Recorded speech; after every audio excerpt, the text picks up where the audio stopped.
sanggup ya misalnya ada orang order barang narkoba nih. Bantu. Narkoba seperti jual kacang goreng di sini, di Batam. Sudah menjadi rahasia umum, Batam merupakan pintu utama masuknya narkoba ke Indonesia. Sindikat atau jaringan narkoba internasional menjadikan Batam yang secara geografis begitu sempurna dijadikan sebagai gerbang surga distribusi narkoba ke seluruh wilayah hukum Indonesia. Lemahnya pengawasan akibat dugaan keterlibatan sejumlah oknum penegak hukum dan oknum instansi penyelenggara negara lain dalam bisnis narkoba menjadikan kawasan ini sebagai surga jalur distribusi narkoba. Stigma negatif tersebut bahkan tak mampu diubah oleh Presiden Joko Widodo selama 2 periode kepemimpinannya. Jokowi yang mengumandangkan status darurat dan perang terhadap narkoba di awal pemerintahannya tak kuasa melawan cengkraman sindikat narkoba yang sudah berurat mengakar melalui oknum-oknum instansi pemerintahan, baik di tingkat pusat maupun daerah. Kondisi ini tergambar dari investigasi Forum Keadilan di Kepulauan Riau, khususnya Pulau Batam beberapa waktu lalu. Batam adalah pintu masuk utama penyelundupan narkoba jenis metamfetamina yang kita kenal dengan sebutan sabu-sabu. Hal ini tergambar dari tingginya angka penyelundupan dan penyalahgunaan sabu-sabu di wilayah itu. Kondisi ini bahkan menciptakan sejumlah kawasan yang dipandang sebagai wilayah rawan narkoba di Pulau Batam. Kawasan tersebut menurut laporan Badan Narkotika Nasional atau BNN meliputi Tanjung Uma, Muka Kuning atau Kampung Aceh, Tanjung Sari atau Belakang Padang, Sekanak Layar, Kampung Melayu Panglong, Tanjung Riau. Berdasarkan data yang dirilis Badan Narkotika Nasional, kasus tindak pidana narkoba yang berhasil diungkap dalam kurun waktu dari 2022 hingga 19 Maret 2023 terdapat 768 kasus dan 1.209 orang ditetapkan sebagai tersangka. Selama kurun waktu tersebut, berbagai jenis narkoba yang berhasil disita seperti metafetamin sebanyak 2.429 ton, sabu 1.902 ton, 1.841 ton ganja basah, 79,4 hektar lahan ganja, 262.983 butir ekstasi, dan 16,5 kg ekstasi serbuk. Sementara pada kurun waktu 2021 hingga 2023, BNN sudah menyita narkotika jenis sabu sekitar 5,6 ton, 6,4 ton ganja, dan 454.475 butir ekstasi. Dari semua barang bukti itu menunjukkan bahwa ada peningkatan prevalensi pengguna narkoba yang menjangkit berbagai klasifikasi usia di Indonesia. Kepala Badan Narkotika Nasional Provinsi Kepulauan Riau, Brigjen Pol Henry Parlinggoman Simanjuntak mengungkapkan, sesungguhnya prevalensi paparan narkoba di Batam atau khususnya di Kepri terbilang rendah, hanya kisaran 0,9% dari total jumlah penduduk di sana. Yang menarik, Batam menurut Brigjen Henry Simanjuntak justru disebut sebagai pengendali peredaran narkoba yang dimotori oleh para mafia Batam dan memiliki jaringan di berbagai daerah di Indonesia. Stali tiga uang, pernyataan Brigjen Henry Parlinggoman Simanjuntak diamini oleh sumber Forum Keadilan. Sosok yang banyak mengetahui seluk-beluk penyelundupan narkoba, khususnya sabu-sabu di Batam. Sebut saja namanya Agus. Agus tak lain adalah mantan pelaku yang menjadi bagian jaringan narkoba internasional. Ia banyak menyimpan informasi seputar modus, para pemain, serta oknum aparat penegak hukum atau APH yang berperan sebagai pelindung sekaligus pemain di bisnis barang haram tersebut. Bisnis narkoba di Batam memang sangat menggiurkan bagi mafia yang pada umumnya bermetamorfosa menjadi pengusaha-pengusaha nakal. Bagaimana tidak, menurut Agus, perbandingan nilai beli di Malaysia dan nilai jual di Indonesia sangat timpang. Sebagai gambaran, sabu-sabu 01 gold per 1 ons dijual 30 juta rupiah di Malaysia, dijual di Indonesia seharga 60 juta rupiah. Adapun sabu-sabu 03 blue per 1 ons dijual 3.600 ringgit, dijual di Indonesia seharga 27 juta rupiah. Sedangkan sabu-sabu 04 putih kelas terendah dijual ke masyarakat kelas menengah ke bawah. Narkoba seperti jual kacang goreng di sini, di Batam. Ujar Agus menggambarkan betapa mudah dan maraknya transaksi narkoba di kawasan perdagangan bebas Free Trade Zone yang dipimpin oleh Wali Kota sekaligus Kepala Badan Pengusaha Batam, Muhammad Rudi tersebut. Agus mengungkapkan narkoba yang beredar di Batam dan di wilayah lain di Indonesia berasal dari berbagai negara, mulai dari Thailand, Filipina, terutama Malaysia. Modus masuknya sabu ke Batam dilakukan dengan sistem jemput bola melalui jalur laut atau ship to ship. Jalur laut dipandang sebagai jalur yang paling aman. Tujuan penjemputan sabu atau titik temu transit barang biasanya dilakukan di perairan Malaysia, tepatnya di tengah Petronas 05 dan Setulang Laut. Masuk ke wilayah perairan Malaysia menurut Agus bukan persoalan mudah, terlebih pemerintahan Malaysia sangat ketat dalam penjagaan wilayah kedaulatan mereka, termasuk sanksi pidana mati bagi semua pihak yang terlibat narkoba. Agar transaksi berjalan mulus, komunikasi dengan oknum otoritas penjaga laut yang sudah disuap menjadi kunci yang sangat krusial. Hal ini guna menghindari jeratan hukum yang berlaku di negeri jiran tersebut. Kalau kita sini bilang custom, kalau sana bilang pejabat laut. Oh, pejabat laut. Oke. Maritim gitu, Bang. Agus mengisahkan sebelum operasi menuju wilayah perairan Malaysia dilakukan, mafia lokal Batam terlebih dahulu mengerahkan tim advance yang bertugas memantau rute operasi. Tim advance atau tim pelacak ini terdiri dari beberapa speedboat kecil berkecepatan sedang untuk mengabarkan situasi dan kondisi di laut. Kata Sandi, tarik kuping digunakan jika rute operasi dinyatakan aman, terkendali, dan selanjutnya operasi penjemputan narkoba bisa dieksekusi. Kalau itu berani tak takut, berani bayar. Jadi si pelacak ini dia yang pertama ya, dia masih dulu. Nah, dia ngegambar dulu, lapangan dulu, Pak. Macau semua dan 1 jam, oke, lapangan mulut, tembak, tarik kuping. Jika hasil pemantauan dinyatakan positif alias aman, maka kapal hantu akan bergerak menjemput sabu-sabu ke titik temu yang telah ditentukan. Kode atau sandi yang biasa digunakan memasuki perairan Malaysia adalah jebat. Menurutnya, kata jebat ini tidak memiliki arti yang jelas. Hanya saja para mafia atau pihak yang terlibat narkoba memahami bahwa kata tersebut menjadi sandi yang digunakan dan dipahami ketika melakukan transaksi narkoba. Dulu kan pakai orali kan, mati kan. Sekarang tidak adalah 017. Sebutan kapal hantu disematkan karena alasan kecepatan kapal tersebut memang didesain khusus agar tidak mampu dikejar oleh kapal-kapal atau speedboat milik petugas keamanan, baik polisi, TNI maupun bea cukai. Ciri khas kapal hantu tersebut biasanya dilengkapi dengan mesin 400 atau 600 double 8 yang dioperasikan oleh 4 orang, di mana 1 orang sebagai tekok atau nahkoda, 1 orang sebagai masinis, dan 2 orang bertindak sebagai bongkar muat barang. Biasanya 3 orang, paling banyak 4 orang, ungkapnya. Sebaliknya, jika rute operasi berpotensi gagal, maka para tim advance akan menyebar kata-kata sandi sebagaimana disematkan ke institusi yang dianggap menjadi penghalang operasi mereka. Kode Mamut untuk TNI AL dan kode Hiu untuk kapal bea cukai. Kalau orang bilang kapal perang ni Mamut. Kalau you orangnya cukai. Lantas kemana sabu tersebut akan dibawa? Menurut Agus, ada beberapa titik yang biasa digunakan sebagai tempat transit sebelum barang dikirim ke daerah lain sesuai permintaan buyer atau pembeli. Lokasi transit tersebut antara lain Pulau Panjang, Pulau Kasu, Pulau Terong, Teluk Mata Ikan, Pulau Tolop, dan Tanjung Riau. Pantauan Forum Keadilan Tanjung Riau adalah sebuah pelabuhan yang berada di Kecamatan Sekupang, Batam.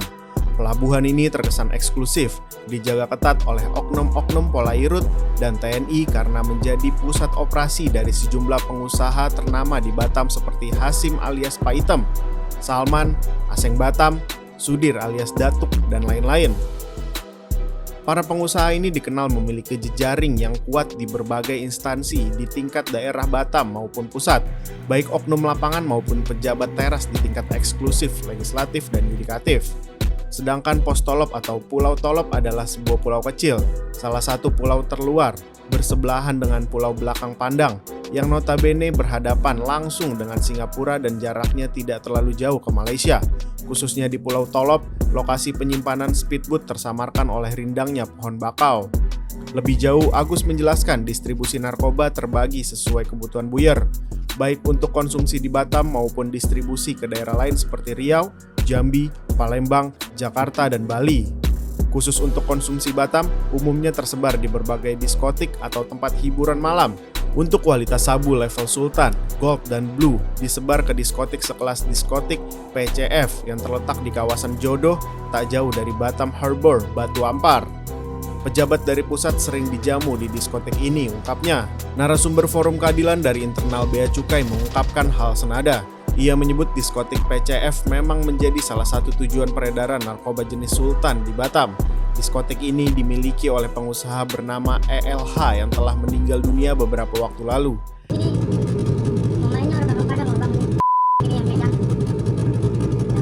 Yang punya diskotik. Itu orang Cina asli belakang Padang. Jenis narkoba yang masuk ke diskotik PCF memang dikenal dengan kualitas terbaik di Batam. Hal ini tak lepas dari keberadaan Pak Liang, seorang tester narkoba kepercayaan ELH yang saat ini sedang meringkuk di Hotel Prodeo untuk kasus yang sama. Bisnis ELH saat ini kendalikan MCH, keluarga, dan ADB tangan kanan ELH. Selain diskotik PCF, narkoba selundupan juga tersebar ke sejumlah diskotik yang terletak di Batam Center seperti diskotik PLN 1-4, di mana setiap diskotik memiliki orang khusus yang ditugaskan sebagai penjual narkoba. Begitu pula diskotik NWT yang menjadi salah satu tujuan masyarakat kelas menengah Batam. Di gerbong lainnya ada KRT yang diduga masih aktif menjalankan bisnis narkoba. KRT menjalankan bisnis ilegal ini bersama tangan kanannya berinisial BAI dan SLN. Adapun jenis sabu-sabu kelas terendah atau oleh masyarakat sering disebut barang perusak jantung. Pada umumnya didistribusikan ke masyarakat kelas bawah melalui diskotik-diskotik kecil atau kampung Aceh. Barang ini dari kita suruh orang jual di dalam. Kata Agus menyebut nama oknum polisi dari unit 4 narkoba Polresta Barelang. Modus yang dilakukan TRS seringkali menggelar operasi narkoba terhadap target-target yang sudah dikenalnya untuk bargaining tidak dinaikkan ke tingkat penyidikan. Selanjutnya barang bukti tersebut dijual ke kampung Aceh.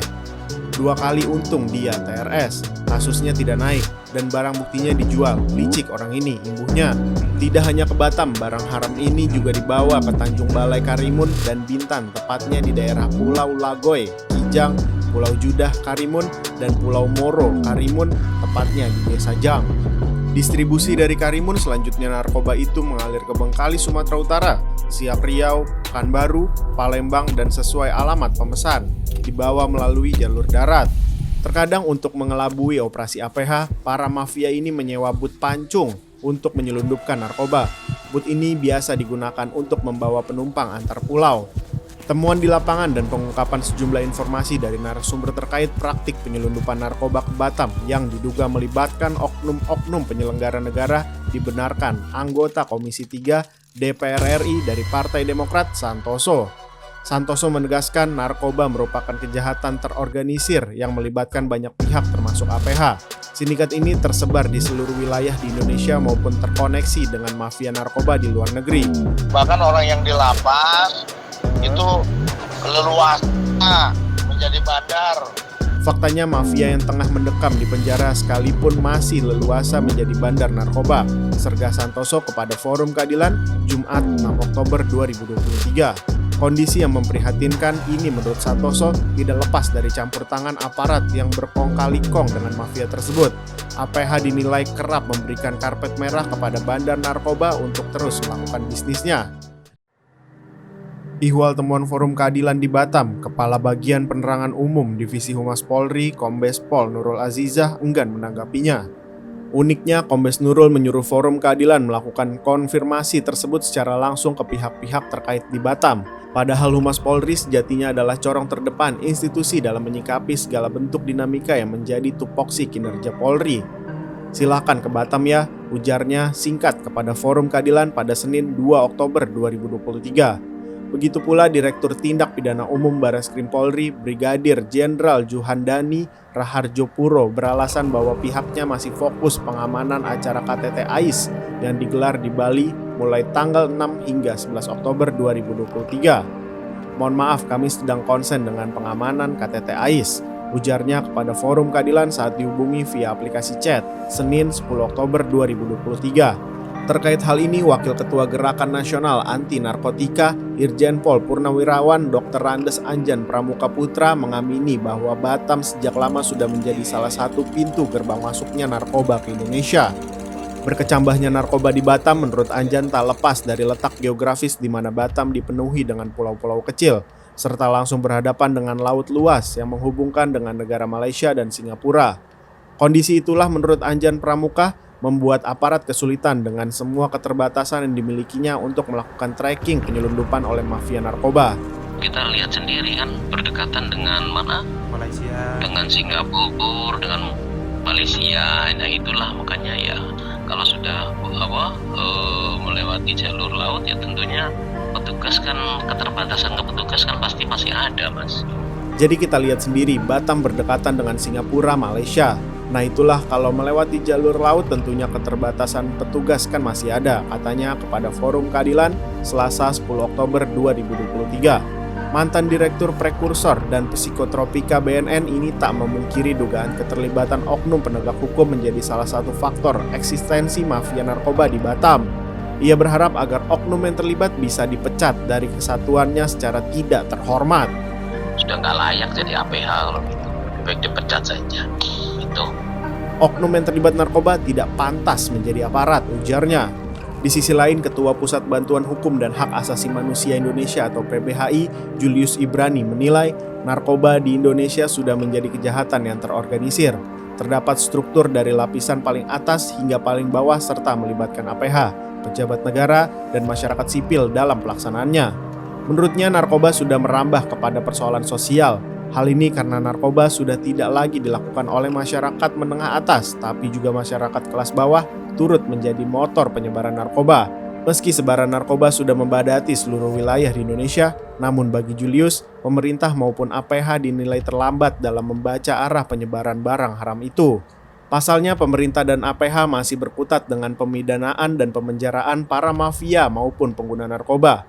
Sementara negara lain sudah berbicara soal narkoterorisme, di mana narkotika menjadi komoditas untuk meraup modal yang kemudian membiayai tindak pidana terorisme internasional.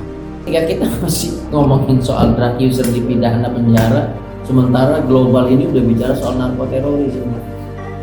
Jadi terorisme yang didanai lewat transaksi narkotika internasional, dan itu merupakan tanda kutip okupansi, bukan ekspansi tapi okupansi secara sosial terhadap satu wilayah. Ujarnya kepada Forum Keadilan saat ditemui di kantornya Selasa 3 Oktober 2023. Dia mendorong pemerintah dan stakeholder lainnya untuk terus melakukan perubahan dengan mengikuti perkembangan zaman, termasuk melakukan revisi terhadap undang-undang narkotika sebagaimana yang dilakukan oleh negara lain seperti Thailand.